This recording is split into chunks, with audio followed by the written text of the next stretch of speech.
Hey, honey. Yeah, what's up?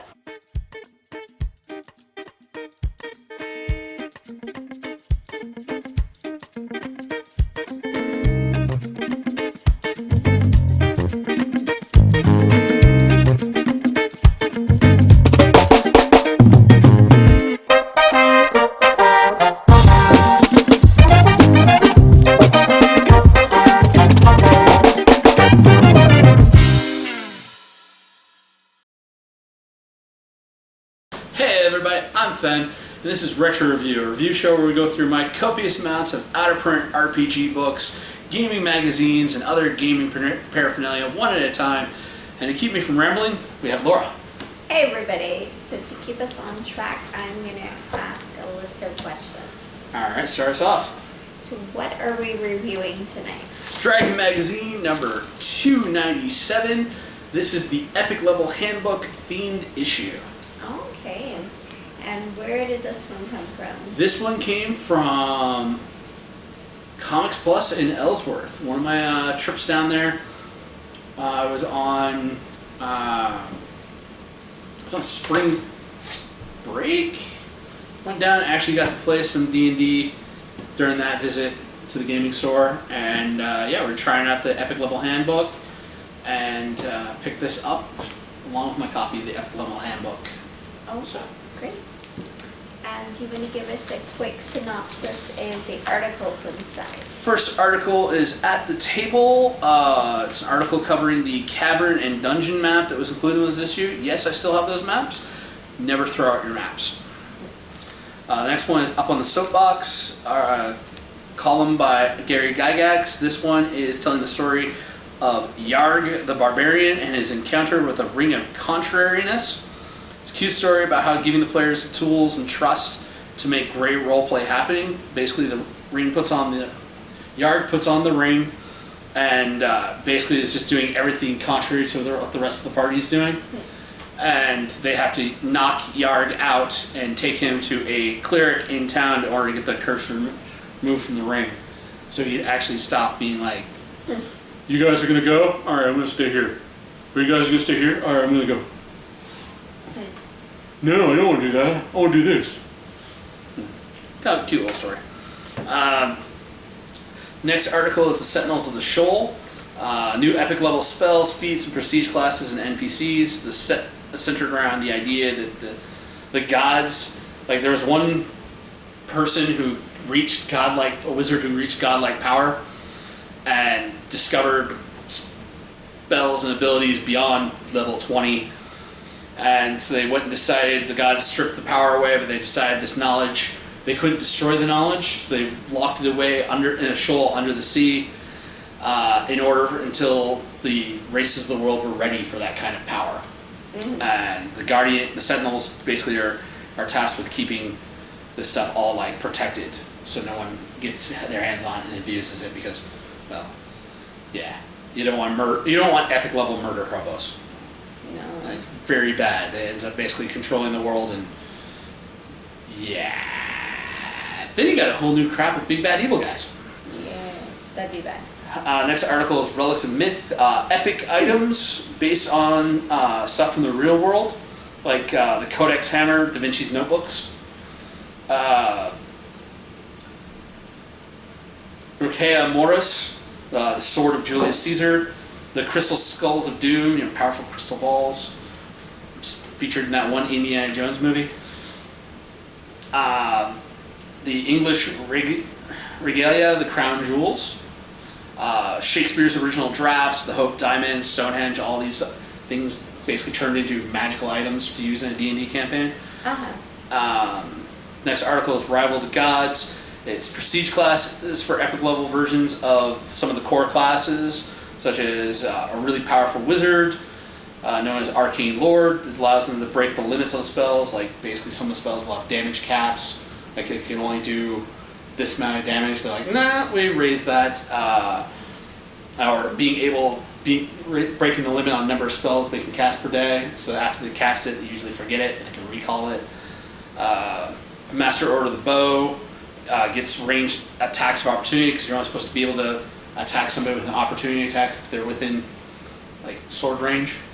But this is like, oh, you moved. I get to shoot you. Oh, you moved again. I'll shoot you again. Basically stuff that really breaks the rules. So they had ones for wizards, rangers, monks, dwarven fighters, and unholy ravagers and druids. What's a ravager? Basically like an evil paladin, rogue, barbarian thing. All basically somebody that gets bloodlust for evil gods.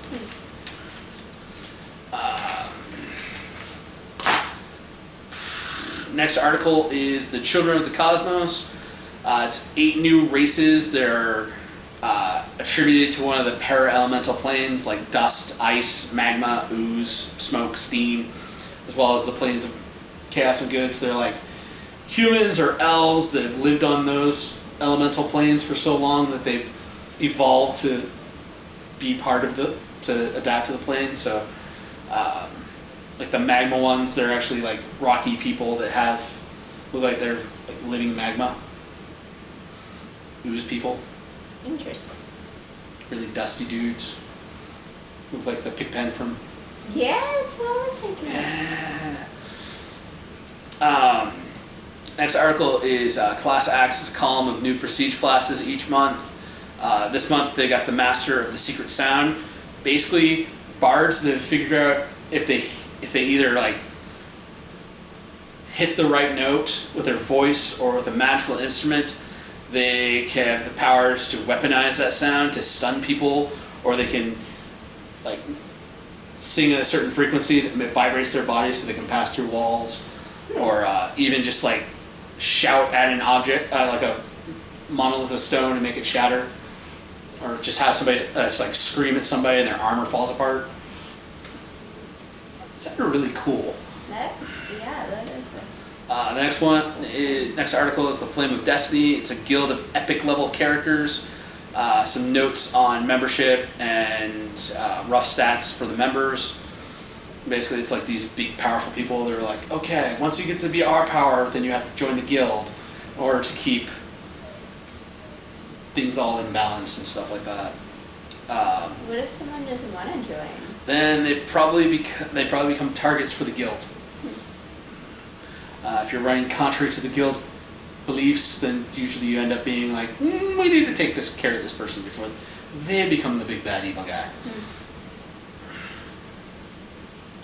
The Town Tower is a map and notes for a dwarven water tower, basically like an underground spring, and the barracks and stuff like that adjacent to it, like a waypoint in the mountains that part adventurers can use as like a camp over spot, but it's been abandoned. It's originally for the Forgotten Realms setting, but it's something that can easily be ported into something else.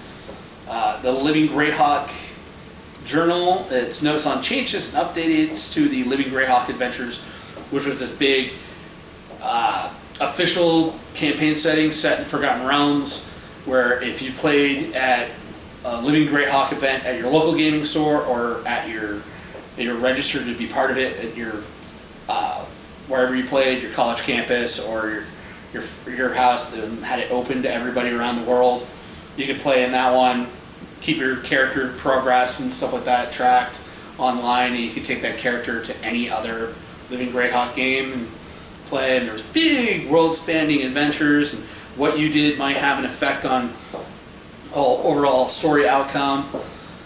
So yeah, they just had some notes, updates, changes, and stuff like that to keep everything balanced. It was like the whole, like, here's the monthly patch updates. Sounds kind of cool, but also very complicated. Pretty much. The Champions of Vengeance, the Knight of the Chase prestige class. This was part of the Living Greyhawk Adventures. This was a new prestige class they opened up for paladins. They gave them like magical hunting dog and a magical hawk. Well, then it'd basically be like paladin bounty hunters. They also had like they could do like a magical brand on the people that bring them to justice. Actually pretty cool. I was thinking that would be an interesting paladin variant class to play. The next article was the command points. This is for one of the articles tying in with the Chainmail Miniatures game that was being released for D&D at the same time. This is the Ghostwind scenarios, so scenarios for playing the miniature game. Basically, there are rules that set up and provide environmental conditions for the game. Like your one of these scenarios was have everybody start with less hit points because you've been fighting fatigued. Another one was like a snowy environment. Another one was like there was like hidden treasure in the terrain of the map, so you could loot the terrain to be able to get stuff out of it. Basically, just little like side rules. So you could be like, "Ooh, let's play this scenario." Put these little extra rules onto the game to make it a little flavorful.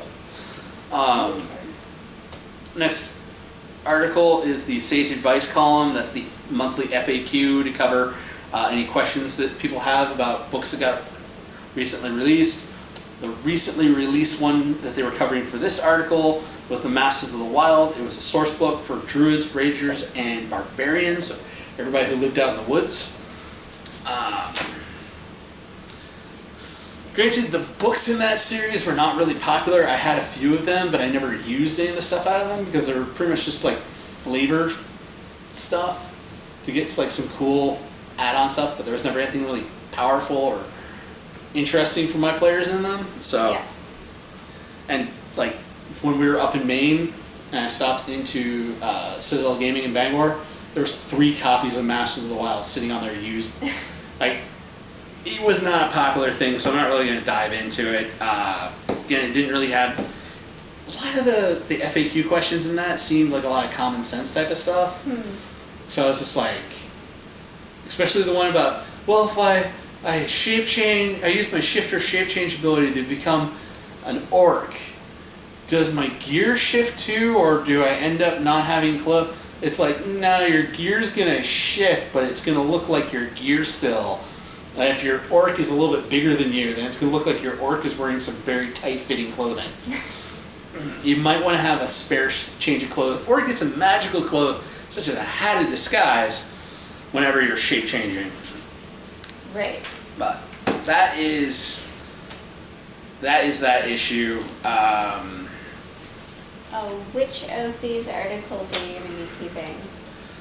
I like the Night of the Chase. I think I'm going to hang on to that. Probably try to rework work it into something.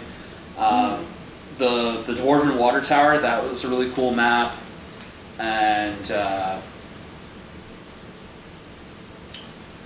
I'm pretty sure, like, I want to check the Epic Level Handbook to see if like a lot of the stuff that's in here is just stuff that was like previewed from the Epic Level Handbook, because a lot of it did seem like that. So I might check that, and yeah, that's about it. I want to leave like real world magical mythical items in the real world, not try to bring those into the... Too much crossover. Yeah, you gotta have like some separation between like that and that. Yeah. Yeah. Okay, well that's all my questions tonight.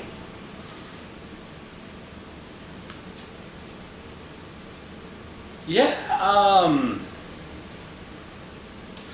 Yeah. What's the D&D book that you find in the used section? What's your one that like turns up like a bad penny all the time, where you're like, you just go into a used bookstore and you're like, oh yeah, that's totally the book that I can understand, sitting on the shelf, and there's like 3 to 4 copies of it because nobody wants it. What do you think is the worst D&D book ever printed? Leave that in the comments section down below, and we'll see you next time. Peace. Bye everybody. Hey everybody, thanks for staying till the end of the episode. Remember to like, share, subscribe. Follow us on Facebook at Board Barista Productions. And if you want to support us, Patreon link at the bottom.